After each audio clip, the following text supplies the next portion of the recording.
Perkenalkan, nama saya Bilqis Asilia Yasmin Haurani dengan akhiran NPM 366. Perkenalkan, nama saya Erda Amalia Iftumarata dengan nomor NPM 240130194. Perkenalkan, nama saya Siti Fatimah Az-Zahra dengan NPM 240130100421.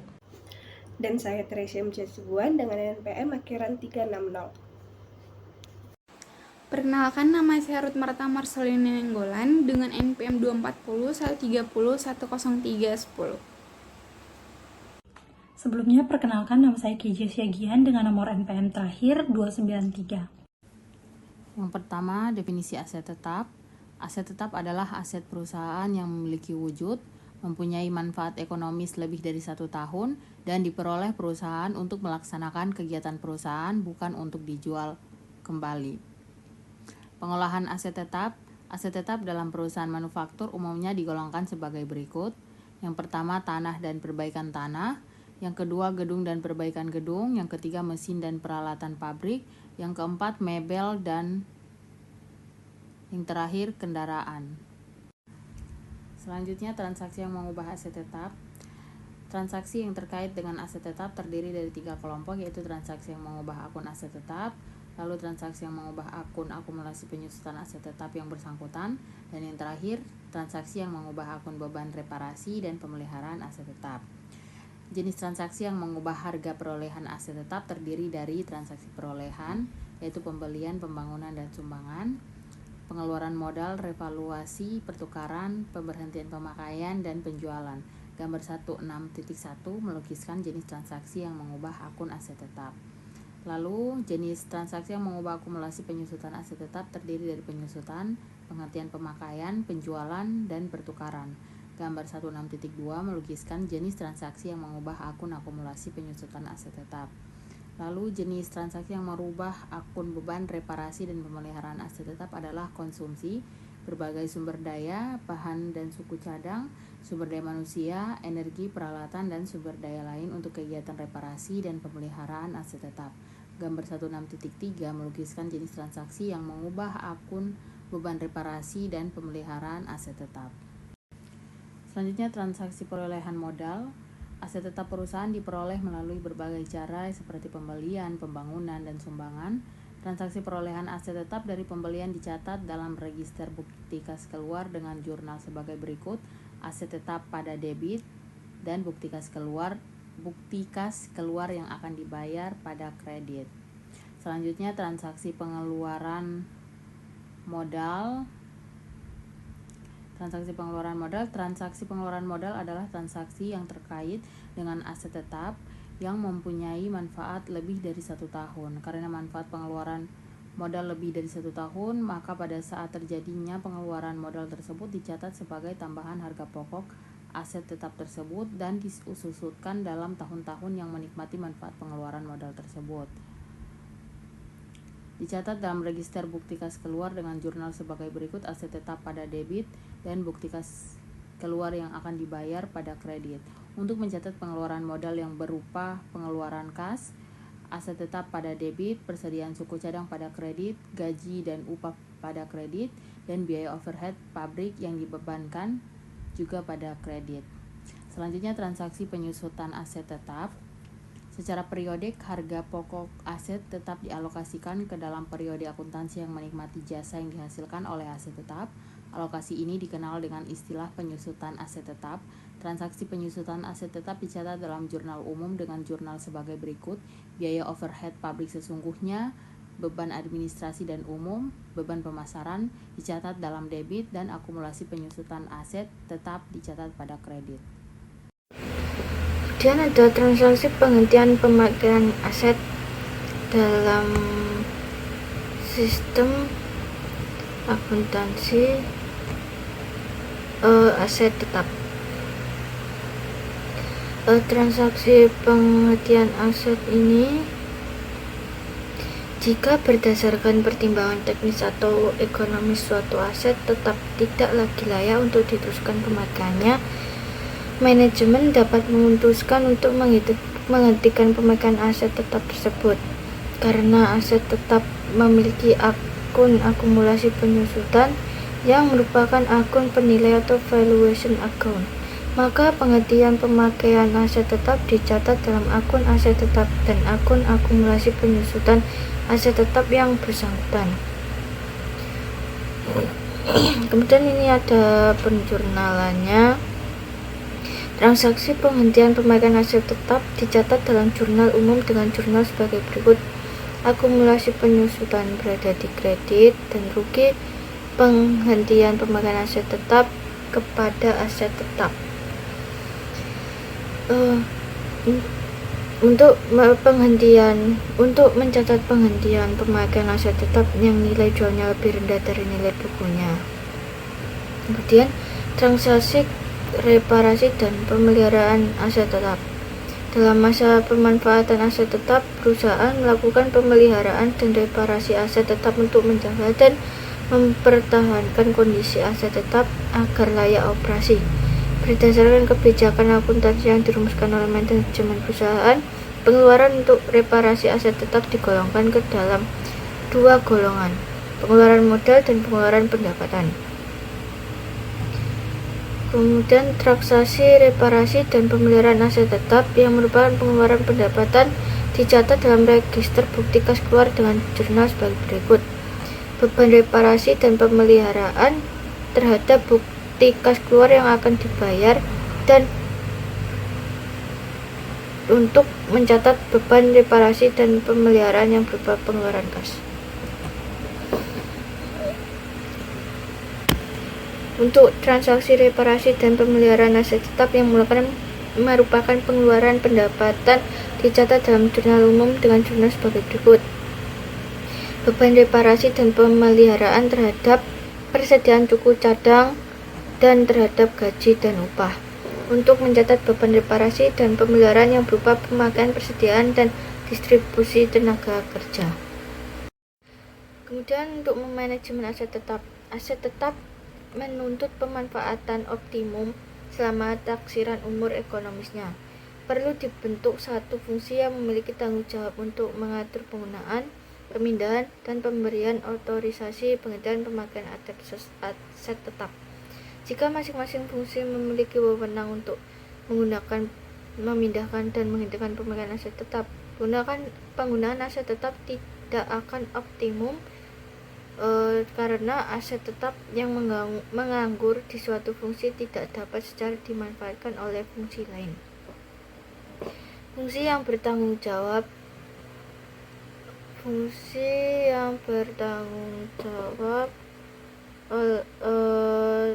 atas pengelolaan aset tetap berada di tangan bagian aset tetap. Wewenang yang dimiliki oleh bagian aset tetap adalah ada 4 ya. Yang pertama, menempatkan aset tetap di tangan fungsi pemakaian aset tetap. Kedua, memberikan otorisasi pemindahan aset tetap dari fungsi satu ke fungsi lainnya. Kemudian yang ketiga, memberikan otorisasi penghentian pemakaian aset tetap. Yang keempat, memberikan otorisasi pengiriman aset tetap ke pihak luar untuk keperluan reparasi. Kemudian ada struktur kode aset tetap. Jika perusahaan memiliki berbagai jenis aset tetap di berbagai lokasi, untuk memudahkan identifikasi aset tetap diperlukan kode yang mampu memberikan informasi lengkap mengenai aset tetap. Di antara informasi yang penting yang perlu dicerminkan dalam kode aset tetap adalah yang pertama, golongan aset tetap, jenis aset tetap, lokasi, portability, tahun perolehan, dan fungsi yang bertanggung jawab dalam pemakaian aset tersebut. Nah, di sebelah kiri ini ada contoh kode aset tersebut disajikan ya.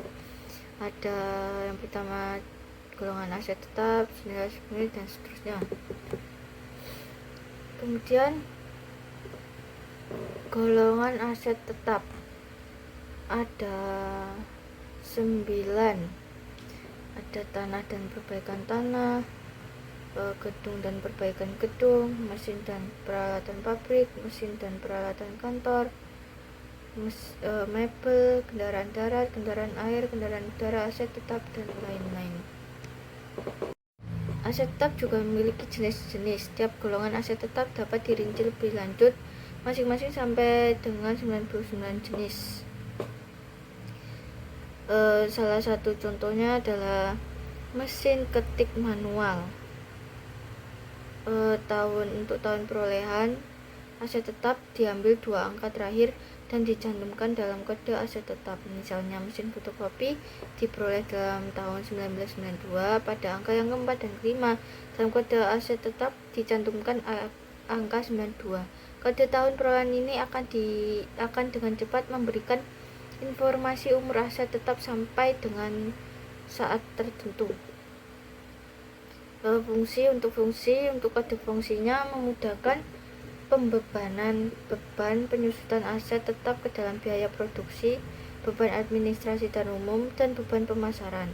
Karena dalam perusahaan manufaktur ada 3 fungsi pokok, maka kode fungsi ini disusun menjadi 3. Yang pertama fungsi produksi, fungsi administrasi dan umum, dan terakhir fungsi pemasaran. Ada juga kode lokasi. Nah, sudah saya cantumkan contoh kodenya. Ada contoh daerah, gedung, lantai, dan nomor kamar. Kemudian ada portability. Nah, portability aset tetap digolongkan menurut kemudahan dan dapat atau tidaknya aset tetap dipindahkan dari satu tempat ke tempat lain sebagai berikut. Yang pertama, portable atau dapat dibawa dengan tangan manusia. Yang kedua, movable atau dapat dipindahkan dengan bantuan peralatan. Yang ketiga, ada fixtures atau melekat pada aset tetap lain. Nah, berdasarkan struktur kode aset tetap tersebut di atas, sebuah mesin fotokopi akan diberi kode sebagai berikut, yaitu 4059234208062 fotokopi, di mana makna kode tersebut adalah sebagai berikut. Untuk 405 bermakna mesin dan peralatan kantor fotokopi. Untuk 92 bermakna tahun perolehan, yaitu 1992. Untuk angka 3 bermakna fungsi pemasaran. Untuk angka 420806 bermakna lokasi di daerah 4 atau Surabaya, gedung 2, lantai 08, dan kamar 06. Untuk angka 2-nya movable. Kemudian ada dokumen yang digunakan untuk merekam data transaksi yang merubah harga pokok produk aset tetap dan akumulasi penyusutan aset tetap yang bersangkutan. Yang pertama yaitu surat permintaan otorisasi investasi. Nah, investasi dalam aset tetap biasanya meliputi jumlah rupiah yang relatif besar dan mencakup keterikatan dana dalam jangka waktu yang relatif panjang. Maka pengendalian aset tetap dilakukan melalui perencanaan yang matang. Perencanaan pengeluaran investasi dalam aset tetap dimulai dengan diajukannya usulan investasi kepada manajemen puncak. Kemudian melalui staf direksi, usulan investasi diteliti kelayakan teknis dan ekonomisnya. Kemudian hasil studi kelayakan suatu usulan investasi dituangkan dalam laporan studi kelayakan. Yang kedua, ada surat permintaan reparasi. Nah, dokumen ini berfungsi sebagai perintah dilakukannya reparasi yang merupakan pengeluaran modal. Yang ketiga, ada surat permintaan transfer aset tetap, di mana dokumen ini berfungsi sebagai permintaan dan pemberian otorisasi transfer aset tetap. Yang keempat, ada surat permintaan penghentian pemakaian aset tetap, di mana dokumen ini berfungsi sebagai permintaan dan pemberian otorisasi penghentian pemakaian aset tetap. Kemudian ada surat perintah kerja atau work order. Nah, di mana dokumen ini memiliki 2 fungsi. Yang pertama sebagai perintah dilaksanakannya pekerjaan tertentu mengenai aset tetap, dan kedua sebagai catatan yang dipakai untuk mengumpulkan biaya pembuatan aset tetap. Kemudian ada surat order pembelian, di mana dokumen ini diterbitkan oleh fungsi pembelian yang merupakan surat untuk memesan aset tetap kepada pemasok. Untuk pembelian aset tetap yang melibatkan jumlah investasi yang besar, umumnya pembelian pemasok dilakukan melalui proses tender terbuka. Kemudian ada laporan penerimaan barang, di mana dokumen ini diterbitkan oleh fungsi penerimaan setelah fungsi ini melakukan pemeriksaan kuantitas, mutu, dan spesifikasi aset tetap yang diterima dari pemasok. Yang kedua, kemudian ada faktur dari pemasok. di mana dokumen ini merupakan tagihan dari pemasok untuk aset tetap yang dibeli. Lalu ada bukti kas keluar, di mana dokumen ini merupakan perintah pengeluaran kas yang dibuat oleh fungsi akuntansi setelah dokumen surat permintaan otorisasi investasi, surat order pembelian, laporan penerimaan barang, dan faktur dari pemasok diterima dan diperiksa oleh fungsi tersebut.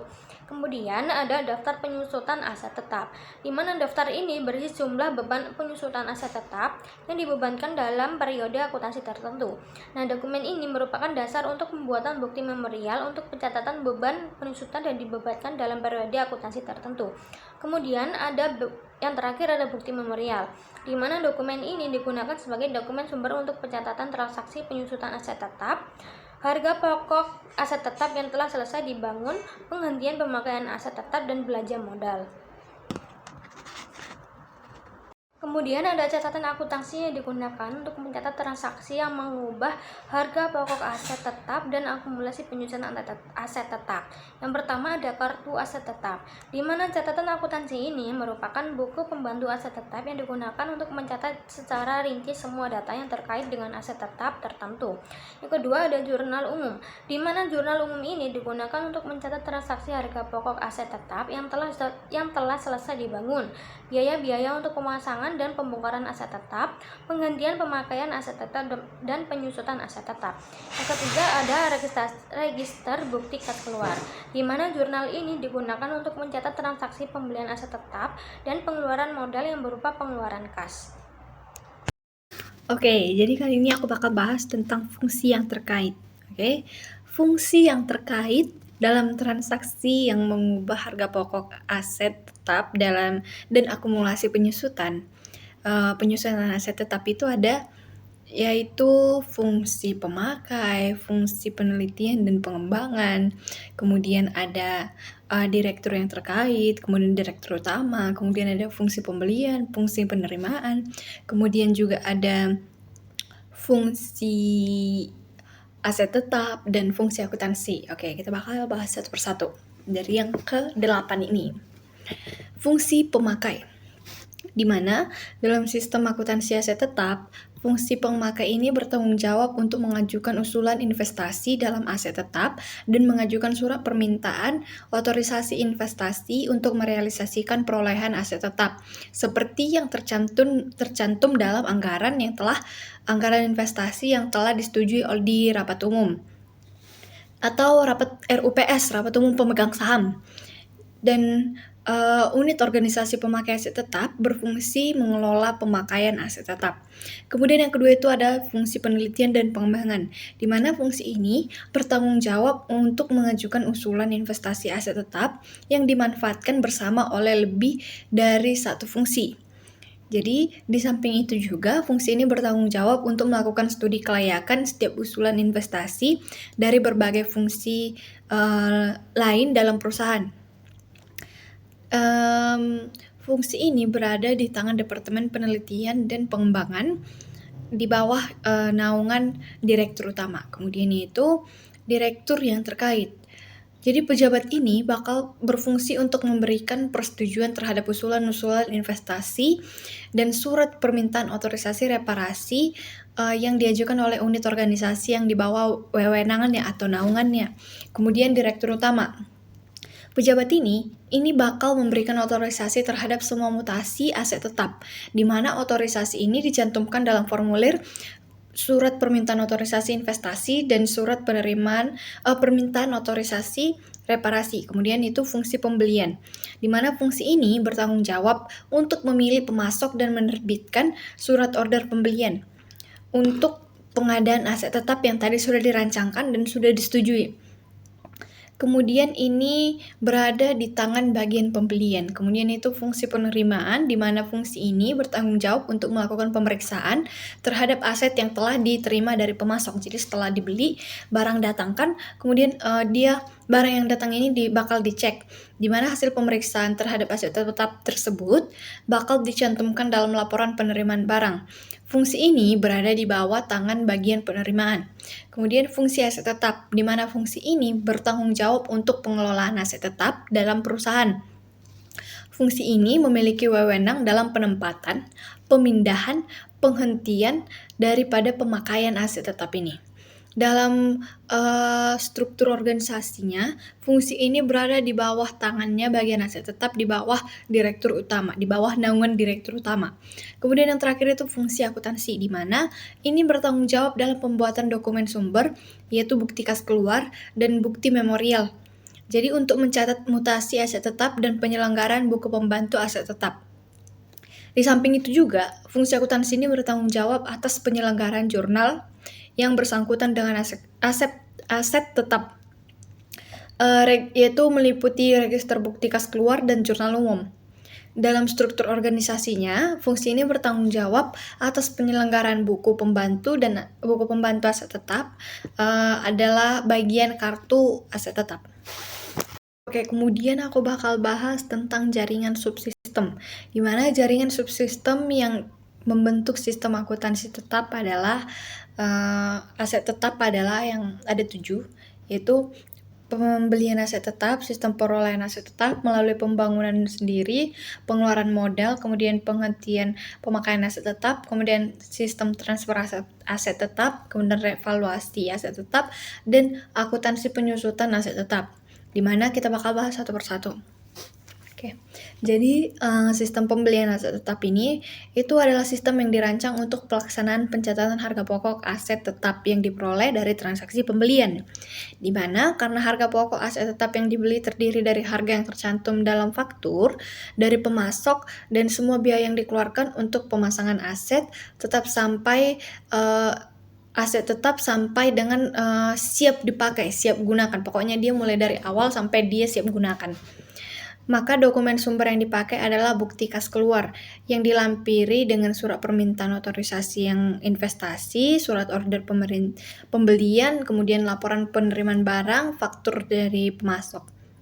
Dan bukti memorialnya itu yang dilampiri dengan surat perintah kerja. Kemudian itu sistem perolehan aset tetap yang melalui pembangunan sendiri. Sistem ini dirancang untuk mencatat harga pokok aset tetap dan yang diperoleh perusahaan dari pembangunan yang dilaksanakan sendiri oleh perusahaan. Surat perintah kerja merupakan dokumen yang digunakan untuk mengumpulkan biaya konstruksi. Jika suatu aset tetap yang dibangun sendiri telah selesai, maka bukti memorialnya, yaitu yang dilampiri dengan surat perintah kerja, itu dipakai sebagai dokumen sumber untuk mencatat harga pokok aset tetap tersebut ke dalam kartu aset tetap dan jurnal umum. Kemudian itu adalah sistem pengeluaran modal, di mana sistem ini dirancang untuk mencatat tambahan harga pokok aset tetap dengan adanya pengeluaran modal. Jadi setiap pengeluaran modal memerlukan dokumen surat permintaan otorisasi investasi dari manajemen puncak. Terus ini pelaksanaan surat permintaan otorisasi investasi yang dilakukan ini berdasarkan dokumen surat perintah kerja pencatatan biaya yang terjadi untuk surat perintah kerja atau work order yang dilakukan menurut nomor surat perintah kerja yang bersangkutan. Sehingga dapat dihitung besarnya pengeluaran modal untuk surat perintah kerja tertentu dan dapat dihitung juga tambahan harga pokok aset yang bersangkutan. Kemudian itu sistem penghentian pemakaian aset tetap, di mana sistem ini dirancang untuk mencatat pengurangan harga pokok dan akumulasi penyusutan aset tetap yang dihentikan pemakaiannya serta keuntungan atau kerugian yang ditimbulkan akibat dari penghentian pemakaian aset tetap tersebut. Kemudian dokumen sumber yang dipakainya ini adalah dokumen pencatatan. Sebagai pencatatannya ini adalah bukti memorial yang dilampiri dengan dokumen pendukung berupa surat permintaan penghentian dan transfer aset tetap. Kemudian itu sistem transfer aset tetap, di mana sistem ini itu dirancang untuk mencatat transfer aset tetap dari satu pusat pertanggungjawaban ke pusat pertanggungjawaban yang lainnya. Karena beban penyusutan, beban reparasi, beban pemeliharaan harus dibebankan kepada pusat pertanggungjawaban yang menggunakan aset tetap tersebut. Semua perpindahan aset tetap harus segera diikuti dengan juga olah dari fungsi akuntansi agar fungsi ini dapat membebankan biaya beban-bebannya itu ke penanggung jawab yang telah dipindahkan tadi. Kemudian dokumen untuk meminta otorisasi transfer aset tetap adalah surat permintaan transfer aset tetap. Kemudian semua transfernya itu bakal dalam lingkungan intern perusahaan harus diotorisasi oleh bagian aset tetap. surat permintaan transfer aset tetap dipakai sebagai dasar pencatatan ke dalam kartu aset tetap. Kemudian sistem revaluasi aset tetap, di mana sistem ini dirancang untuk mencatat transaksi penilaian kembali aset tetap. Sumber dokumen yang dipakai itu adalah bukti memorial. Kemudian yang terakhir adalah sistem pencatatan penyusutan aset tetap, di mana sistem ini dirancang untuk mencatat beban penyusutan aset tetap. Dokumen sumber yang dipakai adalah bukti memorial.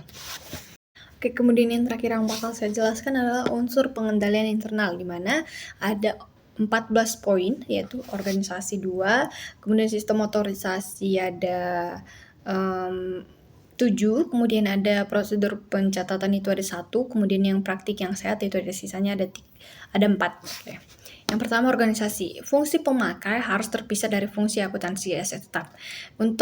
Dan ini kenapa terjadi pemisahan ini? Ini yaitu gunanya untuk mengawasi aset tetap dan pemakaiannya, dan fungsi yang mencatat semua data yang bersangkutan harus dipisah dari fungsi pemakai. Kemudian transaksi perolehan, penjualan, dan penghentian pemakaian aset tetap harus dilaksanakan oleh lebih dari unit organisasi yang bekerja secara independen. Ini tuh untuk menciptakan pencengkaman intern dari dalam setiap transaksi yang merubah aset tetap. Unit organisasi dibentuk sedemikian rupa sehingga tidak ada satupun transaksi yang mengubah aset tetap yang dilakukan secara penuh hanya oleh satu unit organisasi saja. Kemudian itu bahas tentang sistem otorisasi. Yang pertama itu anggaran investasi diotorisasi oleh RUPS atau Rapat Umum Pemegang Saham, di mana investasi dalam aset tetap itu meliputi jumlah rupiah atau jumlah yang nilai yang besar dan menyebabkan keterikatan itu dana dalam jangka waktu yang lama. Maka penggunaan anggaran investasi merupakan sarana yang baik sebagai alat pengendalian investasi dalam aset tetap.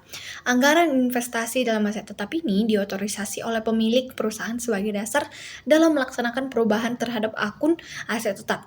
Kemudian itu surat permintaan otorisasi investasi diotorisasi oleh direktur yang terkait, di mana setiap realisasi investasi yang tercantum dalam anggaran investasi harus mendapatkan persetujuan dari direktur yang terkait sebelum disetujui pelaksanaannya oleh direktur utama perusahaan. Kemudian surat permintaan otorisasi reparasi diotorisasi oleh direktur utama, di mana surat otorisasi reparasi yang berisi persetujuan dilaksanakannya pengeluaran modal harus mendapat otorisasi atau persetujuan wewenang dari direktur utama. Kemudian itu surat perintah kerja diotorisasi oleh kepada departemen yang bersangkutan, di mana ini work order yang berisi persetujuan dilaksanakannya pengeluaran modal untuk pembangunan, reparasi, pembongkaran aset tetap itu harus mendapat otorisasi atau persetujuan dari kepala departemen yang bersangkutan. Kemudian itu ada surat order pembelian diotorisasi oleh pejabat yang berwenang. Jika harga beli atas aset tetap itu tinggi, otorisasi surat order pembelian berada di tangan direktur utama. Dan kemudian ada laporan penerimaan barang diotorisasi oleh fungsi penerimaan, di mana laporan penerimaan barang yang berisi persetujuan penerimaan aset tetap yang dikirimkan oleh pemasok harus mendapat otorisasi oleh fungsi penerimaan. Kemudian bukti kas keluar diotorisasi oleh fungsi akuntansi. Bukti kas keluar yang berisi persetujuan dilaksanakannya pengeluaran kas untuk pembayaran harga aset tetap yang dibeli harus mendapat otorisasi oleh direktur utama. Kemudian bukti memorial diotorisasi oleh fungsi akuntansi, di mana bukti memorial yang berisi persetujuan dilaksanakannya updating terhadap kartu aset tetap dan jurnal umum harus diotorisasikan oleh kepala fungsi akuntansi. Kemudian kita bakal bahas yang prosedur pencatatan, di mana perubahan kartu aset tetap harus didasarkan pada bukti kas keluar dan bukti memorial yang dilampiri dengan dokumen pendukung yang lengkap yang diotorisasi oleh pejabat yang berwenang. Setiap pemutakhiran data yang dicatat dalam kartu aset tetap harus dilakukan oleh fungsi akuntansi dan harus didasarkan pada dokumen sumber yang diotorisasi oleh pejabat yang berwenang serta dilampirinya dokumen pendukung yang sah. Kemudian praktik yang sehat. Ini yang pertama itu ada secara periodik dilakukan pencocokan fisik aset tetap dengan kartu aset tetap supaya melihat kecocokan data, tidak adanya miss data atau kesalahan pencatatan karena kurangnya ketelitian. Kemudian itu penggunaan anggaran investasi sebagai alat pengendalian investasi dalam aset tetap. Kemudian itu penutupan asuransi aset tetap terhadap kerugian. Ini tuh untuk mencegah kerugian yang timbul akibat dari mungkin kebakaran ataupun kecelakaan atau apapun yang terjadi atau fenomena terhadap aset tetap itu harus diasuransikan dengan jumlah pertanggungjawaban yang memadai untuk mencegah hal-hal yang tidak diinginkan. Kemudian kebijakan akuntansi tentang pemisahan pengeluaran modal atau capital expenditure dan pengeluaran pendapatan atau revenue expenditure. Ini tentang pembedaan pengeluaran modal dan pengeluaran penghasilan harus dinyatakan secara eksplisit dan tertulis untuk menjamin konsistensi perlakuan akuntansi terhadap kedua macam pengeluaran tersebut. Lalu yang selanjutnya yaitu sistem pembelian aset tetap. Nah, pada slide ini itu dijelaskan bagaimana proses pembelian aset tetap yang dilakukan oleh perusahaan. Nah, proses dimulainya itu dari permintaan otorisasi investasi oleh pihak yang membutuhkan aset tersebut. Lalu setelah disetujui, dilakukanlah pemilihan pemasok, proses pembelian dan juga penerimaan barang. Nah, untuk biaya tambahannya itu seperti biaya pemasangan juga dihitung sebagai bagian dari harga aset tetap tersebut. Nah, dalam akuntansi ini, pencatatan transaksinya itu dilakukan dengan mendebitkan akun aset tetap dan juga mengkredit akun bukti kas keluar yang dibayar. Nah, ini artinya perusahaan ini mencatat penambahan aset dan juga utangnya. Lalu yang selanjutnya yaitu sistem perolehan aset tetap melalui pembangunan sendiri. Nah, berbeda dengan membeli dari pihak luar, perusahaan kadang itu juga membangun aset tetapnya sendiri. Contohnya itu seperti membangun gedung atau fasilitas produksi. Nah, sistem pembangunan ini itu melibatkan banyak bagian dari perusahaan seperti bagian pemohon, direktur utama, bagian pembelian, bagian penerimaan barang, bagian gudang, dan juga bagian akuntansi. Nah, setiap bagian ini itu punya peran masing-masing, mulai dari mengusulkan kebutuhan, menyetujui rencana, membeli bahan, menerima material, hingga mencatat semua pengeluaran dalam laporan keuangannya. Nah, proses ini itu lebih kompleks karena harus melibatkan koordinasi antar bagian secara terstruktur. Lalu yang selanjutnya ada sistem pengeluaran modal. Nah, sistem ini itu merupakan sistem yang digunakan untuk mencatat penambahan nilai aset tetap akibat pengeluaran modal. Misalnya itu seperti perbaikan yang besar atau renovasi. Nah, pengeluaran seperti ini itu harus mendapat persetujuan dari manajemen puncak dan juga biasanya dilakukan berdasarkan surat perintah kerja atau work order. Nah, alur prosesnya itu mirip dengan sistem pembangunan sendiri, yaitu dimulai dari perencanaan, pelaksanaan, penerimaan hasil pekerjaan, dan juga akhirnya pencatatan dalam pembukuan. Nah, tujuannya supaya nilai aset tetap itu tercatat dengan akurat setelah mengalami peningkatan nilai. Nah, kemudian saya akan membahas mengenai sistem penghentian pemakaian aset tetap. Nah, jadi sistem ini dirancang untuk mencatat pengurangan harga pokok dan akumulasi penyusutan aset tetap yang dihentikan pemakaiannya serta keuntungan atau kerugian yang timbul sebagai akibat penghentian pemakaian aset tetap tersebut. Nah, jadi dokumen sumber yang dipakai sebagai dasar pencatatan penghentian pemakaian aset tetap ini adalah bukti memorial yang dilampiri dengan dokumen pendukung berupa surat permintaan penghentian dan juga transfer aset tetap.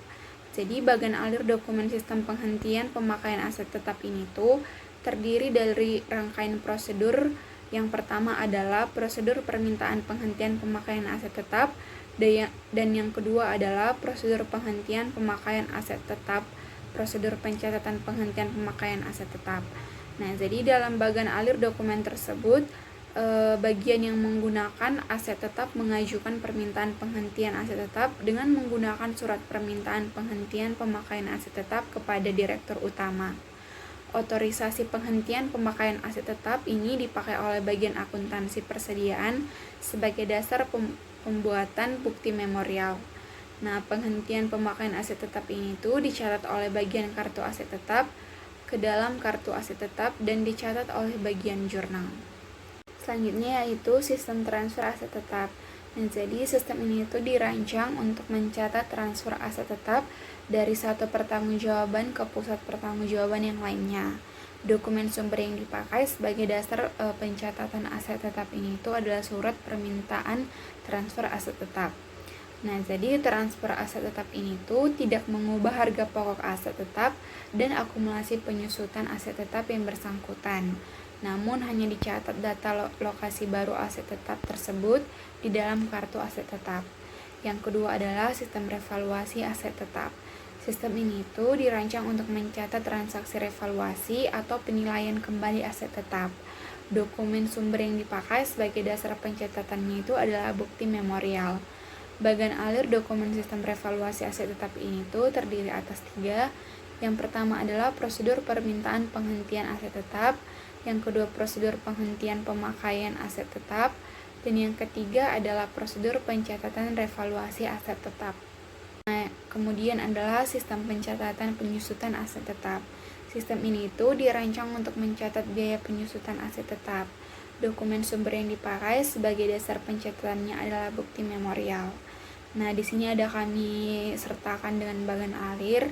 Jadi gambar ini itu melukiskan bagan alir dokumen sistem pencatatan penyusutan aset tetap yang terdiri dari rangkaian prosedur. Yang pertama adalah prosedur pembuatan daftar penyusutan aset tetap, dan yang kedua adalah prosedur pencatatan penyusutan aset tetap.